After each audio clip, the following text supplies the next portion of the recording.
শুধু আজকের জন্য 31শে ডিসেম্বর সার্ভিস দিতে থাকা।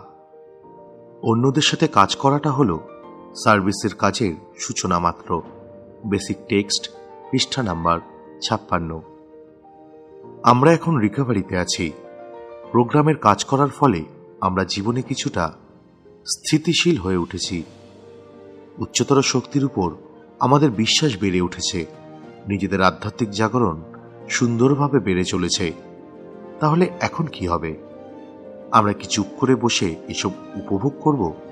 মোটেই না। আমরা এনেতে অন্যদের সেবা করবার কোনো একটা পথ খুঁজে নেব। সার্ভিস বলতে আমাদের শুধু এটাই ভাববার একটা প্রবণতা থাকে যে এটা কোনো বিশেষ কমিটিতে সার্ভিস করবার বা কোনো বিশেষ স্তরে সার্ভিসের কোনো পদ নেওয়াটাকেই বোঝায়। কিন্তু প্রকৃতপক্ষে সার্ভিস কথার অর্থ এই চিন্তাভাবনা ছাড়িয়ে আরো অনেক দূর যেতে পারে। আসলে আমরা আমাদের জীবনের প্রায় প্রতিটি ক্ষেত্রে সার্ভিস করার সুযোগ খুঁজে পেতে পারি। আমাদের যে চাকরিটা করি সেটা আমাদের সমাজের প্রতি একটা সার্ভিস।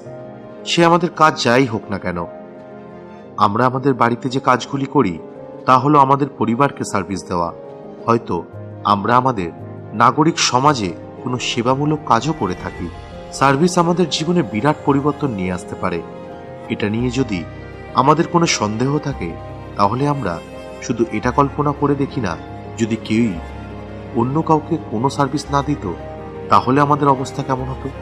আমাদের কাজ হলো মানব জাতির সেবা করা।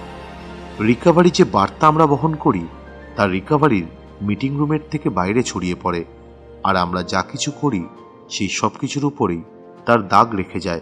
শুধু আজকের জন্য আমি যাই করি না কেন সবকিছুর মধ্যেই আমি সেবা করার, সার্ভিস দেওয়ার সুযোগ খুঁজব।